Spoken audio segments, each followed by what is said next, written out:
그 12장을 한번 보도록 하시죠. 시창작론 12장을 펴보십시오. 자, 시창작 오늘 뭐 끝낼 수 있으면 끝내고 못 끝내면 다음 주까지는 아마 이 책 끝날 겁니다. 시창작론 12장입니다. 보겠습니다. 네, 안녕하세요. 예, 안녕하세요. 예. 예. 시창작론 12장을 펴보십시오. 예, 12장. 자, 12장은 이제 그 어떤 내용이 나오냐면요. 시와 경계적 사유라고 나왔죠. 거기 12장의 목차를 한번 볼까요? 그 앞부분에 12장 앞부분 한번 봐보세요. 거기 보면 시와 경계적 사유라고 있을 거예요. 있나요? 그 앞에서 네, 표에 경계적 사유란 말이 조금 말이 어려운데요. 경계적 사유. 이건 뭐냐면 어느 한쪽에 자, 경계적 사유라는 말은 어느 한쪽에 이렇게 써 필기하세요. 어느 한쪽에 치우치지 않는 사유.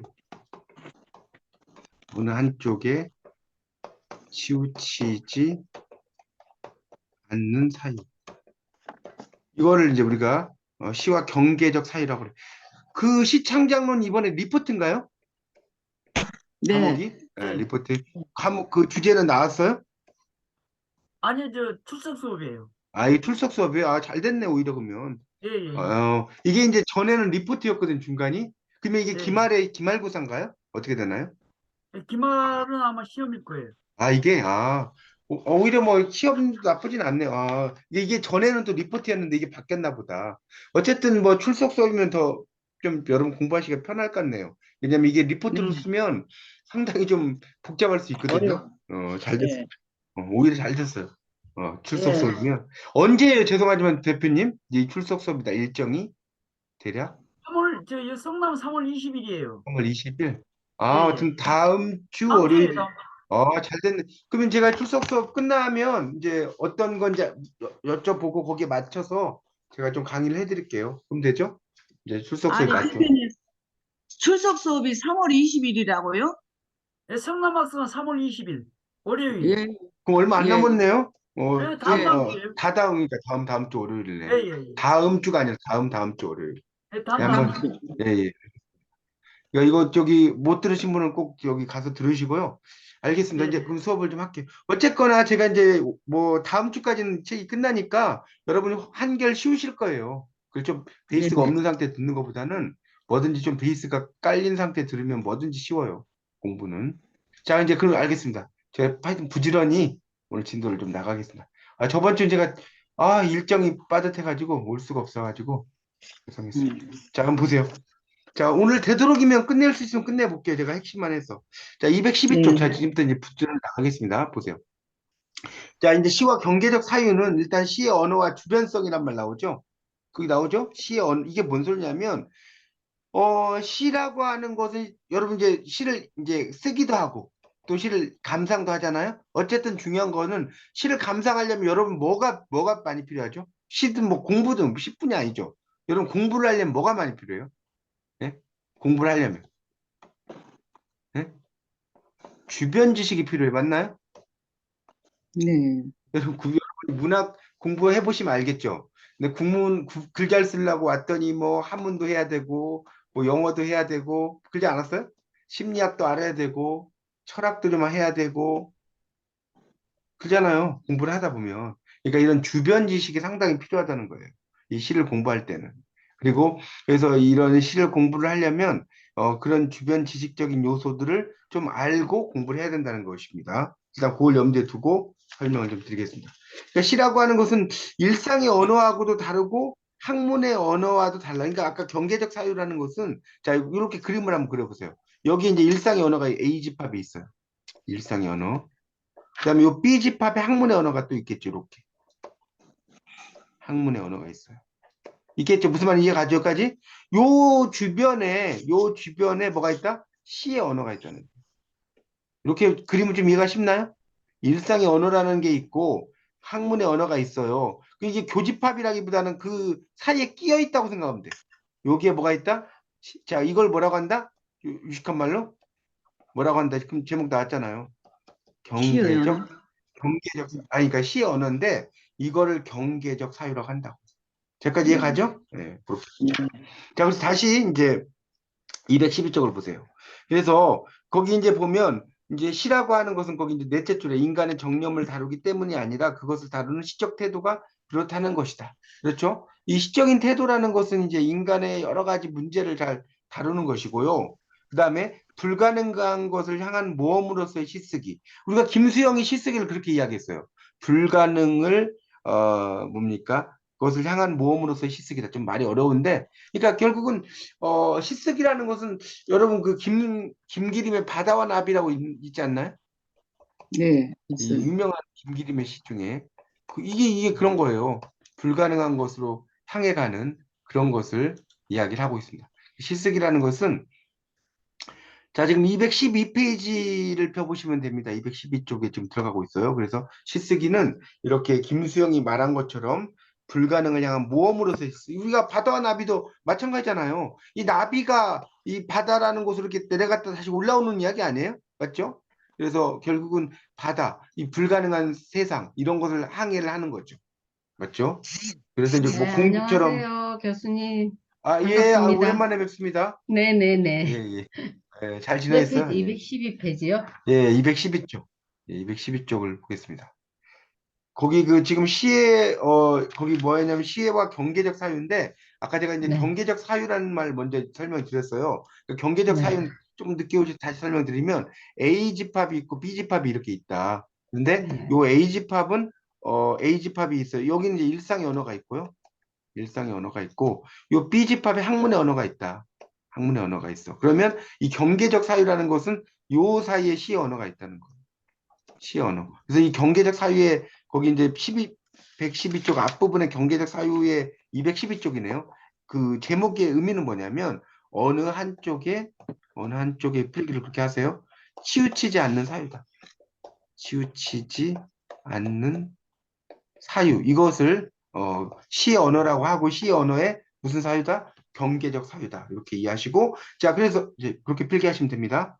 자, 212쪽을 이제 지금 좀 설명하다 말았는데 거기 그 위에서 이제 한 여섯째 줄쯤 다섯째 줄에 보면 불가능한 것을 향한 모험으로서의 시쓰기를 이야기한 김수영 요 이야기를 했어요. 그러니까 요거는 뭐하고 비슷하냐면 김기림의 뭐하고 비슷하다? 바다와 나비와 비슷하다는 거. 그러니까 이 바다라는 곳을 내려갔다가 다시 올라오잖아요. 공주처럼 지쳐서 뭐 돌아온다. 뭐 초승달 뭐 실이다 뭐 이런 거 있지 않습니까? 그러니까 이런 것들이 결국은 불가능한 어떤 것을 향한 모험으로서의 시쓰기를 이야기할 수 있다는 거죠. 이런 대표적인 그 예가 이 김기림의 바다나비라고도 볼 수 있습니다. 어쨌든 시라는 것은 상당히 어려워요. 그래서 여러분 시라는 것 자체가 그 일상의 언어와도 좀 다르고 학문의 언어와도 좀 다르고요. 그런 것들을 한다는 겁니다. 그리고 또 이제 그 시쓰기라고 하는 것은 경계를 허무는 이런 것도 보여주고 하여튼 그렇습니다.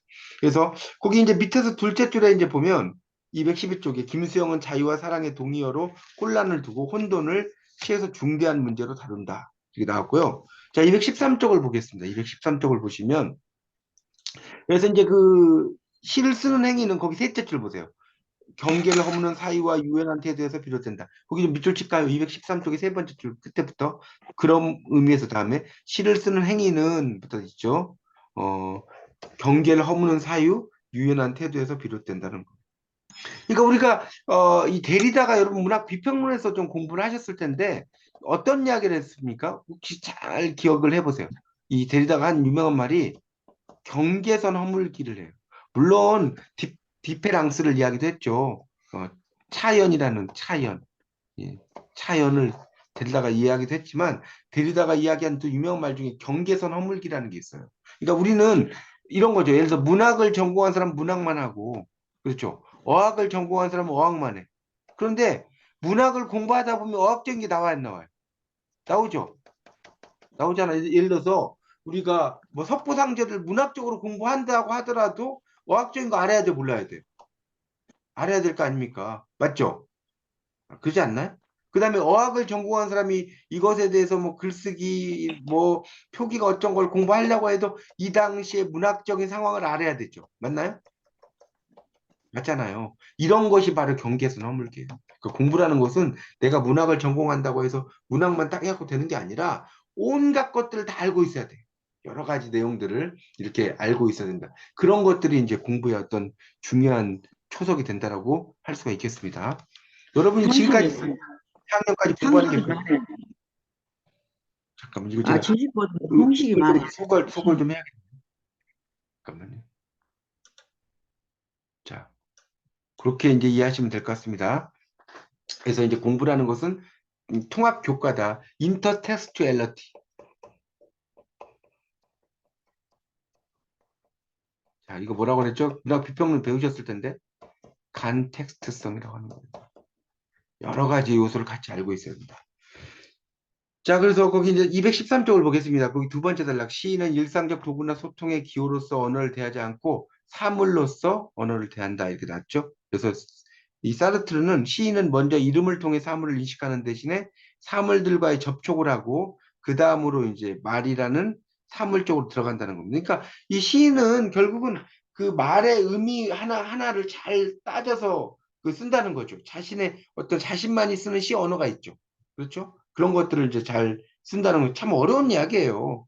그러니까 시인들만, 예를 들어서 여러분이 김수영 문학관에 가보면 김수영만이 쓰는 또 언어가 있거든요. 김수영의 시 언어가 있어요, 따로. 그렇죠? 그래서 이제 그런 것들을 가지고 하나의 그 뭡니까 문장을 만들던가 뭐 그렇게 하지 않습니까? 그렇게 보시면 될 것 같습니다. 자, 213쪽에 그 밑에 단락, 마지막 단락에 보면 이제 엘리트 성향 나왔죠. 이 랑시에르가 대중과는 유리되어 떨어져서, 유리되어는 떨어져서라고 써놓으세요. 떨어져서. 대중과 떨어져서 더 이상 담론 형성의 영향력과 효과를 기대하기 어렵다. 해방은 지식이 아니라 몸이 느끼는 감각이다. 이렇게 나왔죠. 그리고 이제 마지막 줄에 예술과 정치를 직접적으로 연결하고 관계를 재조직하기 위한 허구적 장치로서의 문학은 현재를 발명하는 것이 아니고 정치적 틈을 벌리는 역할을 수행할 수 있다. 거기 4페이지 보세요. 그러니까 이게 무슨 말이냐면 이 문학이라고 하는 걸 통해서 문학이라는 건 정치적인 것을 이야기한다는 이걸 이제 우리가 여러분이 공부를 하실 때 에짓 프랍이란 말로 혹시 들어보셨는지 모르겠어요. 근현대 문학사에서 요게 에지테이션 프로포겐다 한번 써보세요. 이걸 줄여서 에지프랍이라고 그래요. 에지프랍. 에지테이션 프로포겐다. 그러니까 이제 일종의 선동 선전이라고 이야기를 하죠. 우리말로 번역할 때. 요거를 이제 에지프랍이라. 그러니까 문학을 통해서 어떤 정치적인 이야기를 하는 거예요. 그렇게도 이야기할 수 있다는 거죠. 문학이라는 건 참 안 걸리는 게 없어요. 그러니까 우리가 참여시라는 게 그 대표적인 거 아닙니까? 문학을 통해서 정치적인 걸 이야기하는 게 바로 참여시 아닙니까? 김수영이 대표적인 참여 시인이고 그렇게 볼 수가 있겠습니다. 그래서 이제 그런 걸 이야기하는 것이고요. 자, 그 다음에 경계를 허무는 시쓰기라는 것에서 나이덕 시인이 나와요. 저녁의 문답이라는 시가 등장을 합니다. 이 나이덕 시인은 국문학 박사이시고 지금 아마 서울산업대학교에서 이제 문해창작학과 교수로 계실 거예요. 근데 이제 워낙 시를 잘 쓰시죠. 자, 밑에 한번 보세요. 경계를 허무는 시쓰기. 지금 마음속에 무엇이 들어있습니까? 쓰고 난 지팡이를 든 사람들. 쌍난 지팡이를 든 사람들. 그 사람들을 어떻게 해야 합니까? 기다려야 합니다. 지팡이를 내려놓을 때까지. 저기 걸어온 사람 누구입니까? 그에겐 얼굴이 없습니다. 저녁에 길어진 건 무엇입니까? 그림자. 녹슨 선로 끝에 누가 기다리고 있습니까? 어둠 또는 안개. 이 오르막은 언제나 그 끝이 납니까? 죽어야 끝납니다. 비둘기와 뱀 중 무엇을 선택하는 게 좋습니까? 진실은 비둘기와 뱀 사이에 있습니다. 이 불가능한 자음들은 어떻게 발음해야 합니까? 모음을 침처럼 섞으면 됩니다. 그런데 당신은 무엇을 들고 있습니까? 쌍난 지팡이. 그 지팡이는 언제까지 들고 있을 것입니까? 더 이상 싹이 나지 않을 때까지. 상당히 어렵죠. 여러분 읽어도 이게 우리말인데 무슨 말인지 어려운데 이게 참 저 같은 경우는 좀 이해가 쉬운 게 이게 타로 카드와 연결이 돼 있어요. 이게 이제 재밌어요. 이 타로 카드에 연결이 돼 있는데 이 저녁의 문답은 삶과 죽음, 행복과 불행, 밝음과 어둠, 오르막과 내리막 이런 거에 떠오르는 것이고 이제 반복하면 등장하는 쌍난 지팡이가 이 시에서 상당히 중요한 이야기가 되는데 이 쌍난 지팡이는 이제 우리가 지팡이를 완지 카드라고 타로에서 이야기를 합니다. 타로에서 이걸 이제 완지 카드라고 이야기를 하는데 그 완지 카드라고 하는 것 자체가 타로에서 등장을 하게 되고 그 완지 카드라는 것 자체가 뭡니까?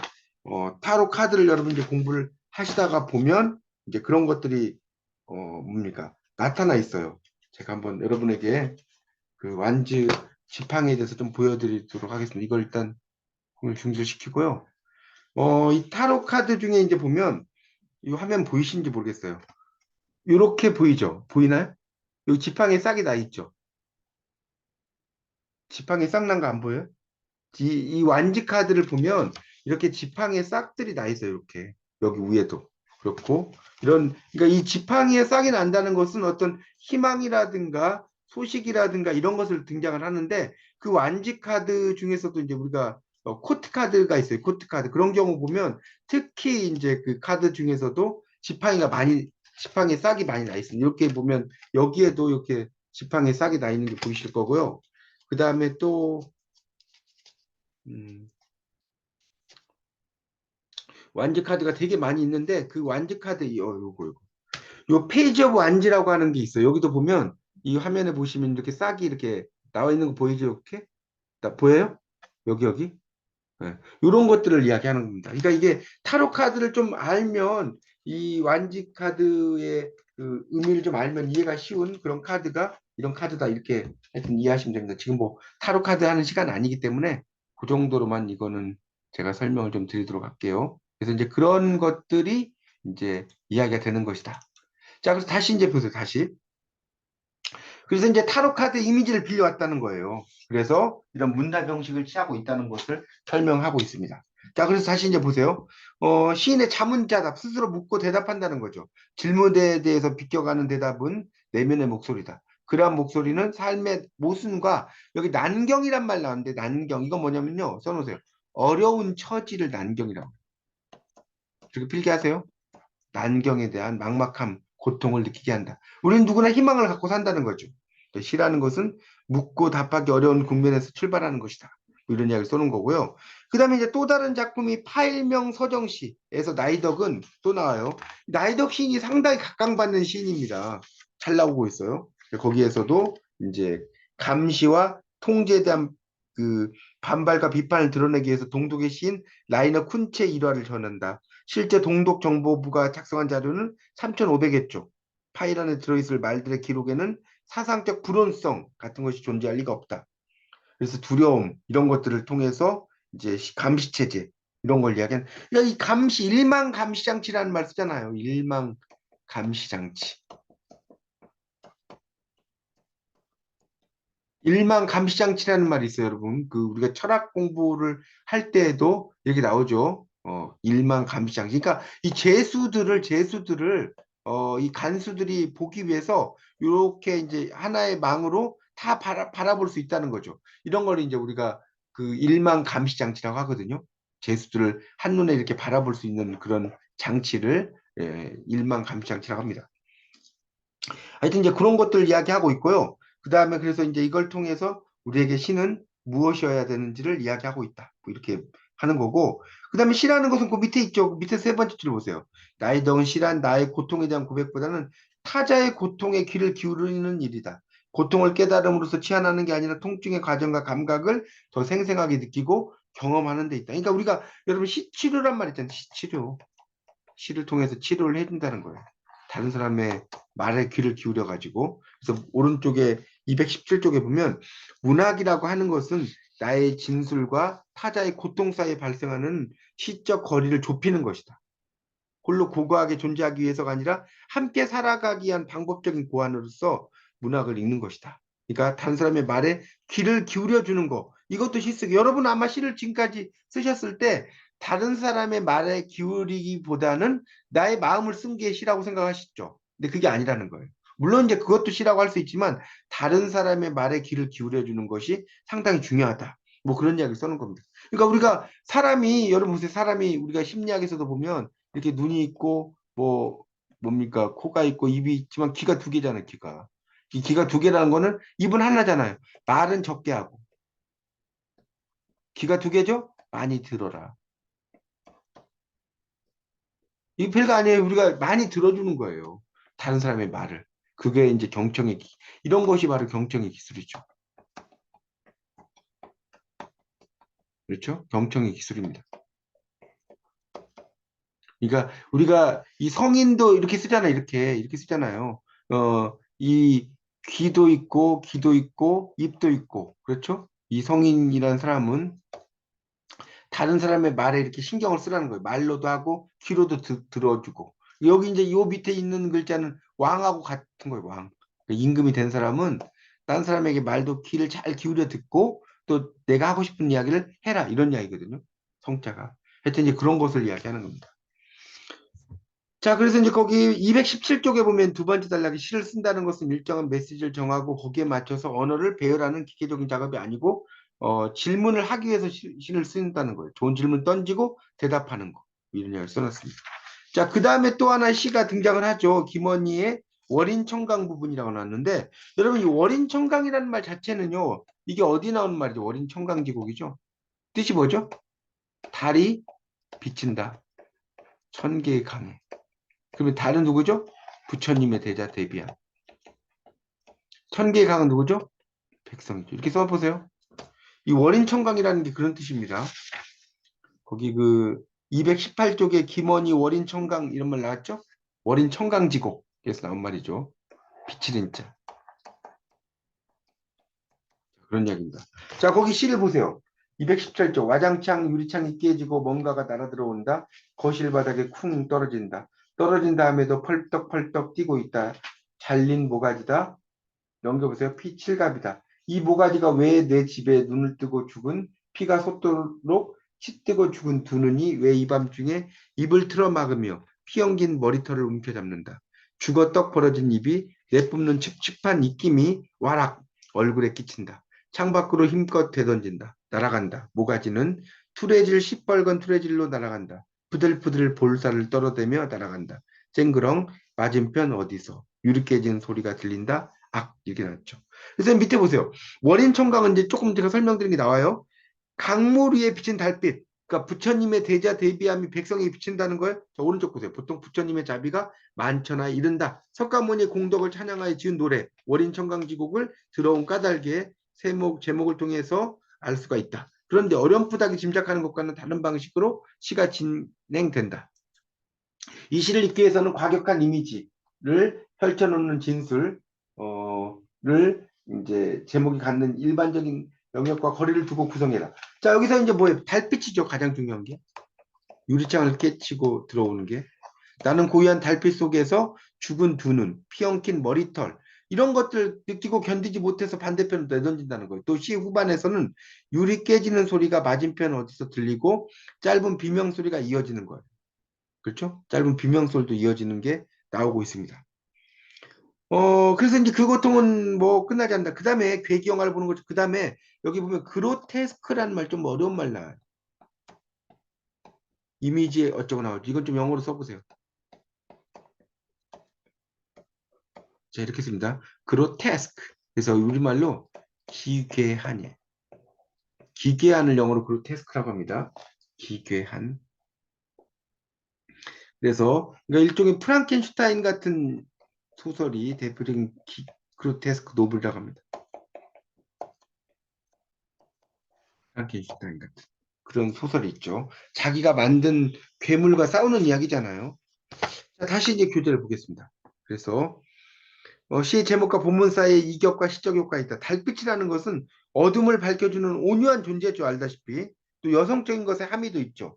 재생과 순한 여성적인 거. 그러니까 왜 여성적이냐면 이 여성들과 다른 상당히 관련이 있어요. 그러니까 우리가 이제 그 뭡니까? 제가 그런 이야기를 했는지 모르겠는데 우리가 딸과 아들을 이야기할 때 자, 이 딸과 아들이 어디서 나왔냐면 이 딸은 달에서 나왔어요. 달. 여성들은 이제 이 한 달에 한 번씩 이제 이 생리를 하잖아요. 그게 이제 달의 흐름하고도 같다는 거예요. 달이 뭐 보름달, 초생달 이렇게 되는 거. 그래서 달이에요. 요게 딸이 된 거고 아들은 달이 아니잖아요. 그러니까 안달. 달이 아니라는 거. 이렇게 해서 니은이 떨져 나가요. 그래서 달. 그러다가 아들 이렇게 된 거. 이거 제가 지어낸 이야기가 아니고 진짜입니다. 그러니까 이 딸과 아들은 달이다, 달이 아니다 여기서 나온 거예요. 그래서 이제 딸은 여인은 특히 이 달과 관련이 있어요. 이게 그 달이 계속해서 마음이 이렇게 변하잖아요. 잘 변하는 것처럼 여성의 마음도 이렇게 조금씩 변하는 마음이 있죠. 이제 그런 거하고 연결시킵니다. 하여튼 그걸 여기다 써놓은 겁니다. 이야기를 한 겁니다. 다시 보세요. 그래서 이제 달빛이라는 것은 이제 그런 거 여성적인 거 삶이 제가 거기서 이야기한 거예요. 또 시인은 거기 아랑곳한 삐딱한 질문을 던진다. 누가 하나뿐인 모가지로 팔매질을 하는가? 그 어디서 눈알이 빠져나갈 것인가? 턱뼈가 빠져나갈 것인가? 뭐 이렇게 이야기를 하죠. 그러다가 좀 내려가다 보면 삶이 지속되는 달빛이 어둠 속 한가운데 존재한다는 사실을 왜 이렇게 고통스럽게 전할 수밖에 없는가? 일어났죠. 자, 그래서 이제 미와 추, 삼과 중 이런 걸 우리가 뭐라고 그래? 이분법이라고 하죠. 이분법. 미추. 이분법이라고 하는 거예요. 이양 대립. 이런 걸 이양 대립이라고 하는 거예요. 우리가 소시르의 그 언어학에 보면 몸과 정신, 밝음과 어둠에서 이 솟아오른 질문은 답할 수 없음이라는 불가능성을 마주하는 방식으로 삶을 증명할 수 없다는 막막함에 대한 고백이다. 이렇게 써놨죠. 그러니까 우리가 정말 여러분도 인생을 살고 계시지만 삶이 뭐다라고 이렇게 단언하기가 어려워요. 그렇지 않나요? 삶이라는 것이 뭐다라고 이렇게 누가 질문을 한다면 뭐 너무 희망적인 것만 있는 것도 아니고 너무 또 슬픈 것만도 아니고 참 어렵죠. 이제 그런 것들을 이제 이 시 속에다가 설명을 해놓은 겁니다. 그게 이제 그 어린 청강이라는 시라고 볼 수가 있겠습니다. 그러니까 우리가 일상적으로 알고 있는 어떤 달의 이미지만이 아니라 그 달을 통해서 우리가 이제 좀 뭐랄까요. 기존의 관점에서 생각하지 못했던 것들, 이런 것들을 써놓은 거죠. 근데 그것도 월인 청강지국이라는 어떤 옛날 작품을 가지고 와가지고 쓴 작품이다라고 보시면 될 것 같습니다. 그 밑에 있는 건 여러분 읽어보시고요. 시와 여성성으로 넘어가겠습니다. 221쪽. 자, 여성성을 우리가 이제 뭐라고 하냐면요. 페미니즘이라고 합니다. 221쪽 보고 있어요. 페미니즘. 우리말로 이제 여권 옹호주의. 여러분 페미니즘이란 말 되게 많이 들어봤는데 페미니즘이 뭐냐고 물어보면 잘 모르더라고요. 그래서 우리가 페미닌이라고 써보세요. 이게 이 염색약 페미닌도 있죠. 페미닌. 아름다운 갈색 머리 해가지고 원래 이제 페미닌이란 말은 뭐냐면 여성의란 뜻입니다. 여성의란 형용사예요. 페미닌이라는 염색약이 있어요. 여성의란 뜻입니다. 여기에서 이즘이 붙어서 여권 옹호주의가 된 거예요. 그래서 여성적 글쓰기에 대한 사유와 탐색을 시와 산문을 통해서 보여주고 있는 시인이다. 달력공장 공장장님 보세요. 공장에서 일하는 여성이 아버지 공장장 감독자들에게 전하는 말로 이루어진 작품이다. 우리 사회의 권력구도 안에서 시스템을 공고히 하는 그들의 움직임과 말이 어떻게 사회적인 약자를 억압하고 고통받게 하는지 보여주는 시어다. 남루한 삶 한가운데 통증을 끌어안고서도 사랑을 잃지 않으려는 몸짓, 여성화자의 질문. 그리고 여성이 몸과 언어를 통해 산출된다는 거예요. 왜 나는 매일 아침 새로운 형량을 시작해야 하나요? 아버지도 공장장님도 감독자도 답해 줄 수 없는 질문이다. 쉬지 않고 돌아가는 윤전기의 소음을 가리는 음악을 들으면서 던지는 질문의 무게. 이런 식으로 이야기를 하고 있죠. 이런 그 시가 또 있어요. 그러니까 여러분이 여기에 나오는, 여기에는 이제 이 시가 안 나와 있는데요. 여러분이 그 달력공장 공장장님 보세요라는 작품을 끝나고 나서 한번 실제로 한번 봐보세요. 여기 지금 모든 작품들이 다 나와 있진 않잖아요. 그 작품을 한번 보시면서 왜 이게 여성성의 문제를 다루고 있을까? 이렇게 이제 공부하는 겁니다. 그렇게 이해하시면 좋을 것 같습니다. 자, 그 다음에 이제 2019년에 발간된 김혜순의 시집 날개와 환상통에서는 환상성. 우리가 이제 이걸 판타지라고 하는 거예요. 판타지. 판타지 써보세요. 여기 환상성이죠. 이게 강화가 된다는 겁니다. 그래서 도시의 밤거리를 걷는 여성, 하이리 아스팔트를 두드리는 소리를 빗소리로 느끼는 착각은 고통 때문이다. 여성은 자신의 존재를 새처럼 느낀다. 우는 새이고 더러운 새이고 아픈 새이다. 새는 나이기도 하고 이게 이제 우리가 뭐냐면 이걸 뭐라고 하냐면 써놓으세요. 감정이입이라고 하는 거예요. 영어로 다른 말로 뭐라고 하죠? 엠퍼시. 여러분 감정이입은 뭐 생각나야죠? 뭐 생각나야죠? 청산별곡 생각나야죠. 울어라 울어라 새여 자곤이로 울어라 새여 열나와 시름한 나도 자곤이로 우니노라. 우는구나 우는구나 새여 자고 일어나 우는구나 새여 너보다 시름이 많은 나도 자고 일어나 우는구나. 뭐 이런 거 있죠. 그게 바로 이제 그런 대표적인 작품이라고 하시면 되겠습니다. 그러니까 내 마음이 기쁘면 어떻습니까? 그 새가 소리를 내는 것도 웃는 것으로 들리고 내 마음이 슬프면 새가 소리 내는 것도 우는 걸로 들리죠. 그렇게 이해하시면 되겠습니다. 하여튼 그런 내용들이 있고요. 그래서 이제 그런 게 이제 감정이입이다. 그래서 분리와 이탈은 죽음이 임박을 예고하는데 새는 화장실에 숨고 수도꼭지에 흐르는 물소리가 나를 위로한다. 그러니까 이 시도 여러분이 한번 찾아가지고 여기 지금 그 날개 환상통이라는 시집에 나오는 날개 환상통. 그러니까 여기서 보면 이렇게 된 거는 시집이고요. 이거 헷갈리지 마세요. 이렇게 된 건 시입니다. 그러니까 여러분 김소월도 이렇게 된 진달래꽃하면 시집이에요, 시집. 그런데 이렇게만 쓰면 이건 시예요. 헷갈리지 마세요. 이 날개 한상통도 한번 찾아가지고 읽어 보셔야지 좀 이게 뭔 소린지를 이해하기가 쉽지 않습니까? 그렇게 보시면 되겠습니다.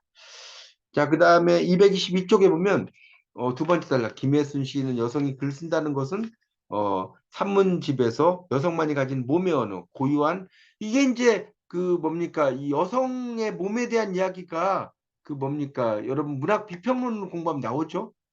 문학 비평론에 보시면 여성의 몸에 대한 이야기가 막 나오고 있습니다. 거기 다시 한번 찾아보세요. 그래서 이제 그 고유한 정체성. 그 정체성은 이제 우리가 아이덴티티라고 하는 거죠. 그리고 영어로 쓰면 who am I죠. 나는 누구인가? 자, 여기 써보세요. 정체성은 who am I의 문제를 다루는 거죠. 그렇게 볼 수가 있겠습니다. 그리고 이제 좀 내려가다 보면 여성의 몸에 대해 사유를 했다 뭐 이런 게 나오죠. 여성의 몸에 대한 해석. 한나 윌키는 미국의 퍼포먼스 아티스트 조각자인데 여성의 생식 정상을 보여주는 작품으로 유명하다. 온몸에 껌이 붙은 누드를 선보이기도 했고 자신의 그 투병 과정 역시 과감하게 보여줬다. 몸에 대한 사유 이런 이야기도 하고 있습니다. 하여튼 이 부분은 여러분이 그 문학 비평론을 좀 참조해서 여성의 몸에 대한 이야기가 나오거든요. 거기서 찾아보세요. 그 다음에 도나 해러웨이가 고안한 언어들이 이제 223쪽에 나옵니다. 생물학자, 철학자, 페미니스트 도나 해러웨이는 인간 중심주의적 사고에서 벗어나서 유인한 사이보그와 같은 혼종적 존재들을 제시한다. 혼종적. 여러 가지가 섞여 있다는 소리, 혼종. 인간과 동물, 원시와 문명, 인간과 기계라는 이분법을 흐리는 존재들을 구상한다. 이렇게 나오고 있습니다. 그래서 그런 그 기존의 이분법과 이항 대립의 경계를 붕괴시키는 사유. 자, 이걸 아까 뭐라고 그랬죠? 제가 데리다의 말로 한번 이야기했었는데 기억나세요? 경계선 허물기. 다시 한번 써보세요. 자, 이걸 데리다가 말하는 경계선 허물기라고 합니다. 경계선 허물기라고도 하고 또는 뭐라고 써요? 이걸 경계적 사유란 말도 썼었죠. 비슷하죠. 이런 제목으로 나왔지 않습니까? 자, 그래서 224쪽에 보면 둘째 줄에 자본주의에 만연해 있는 인간 중심적 구도를 허물고자 했다. 이렇게 이야기를 하고 있고요. 그 다음에 이제 그 다음 단락에 보면 예술과 철학은 엘리트, 우수 두뇌 집단만의 전유물이 아니다. 엘리트라는 게 우수 두뇌 집단을 말해요.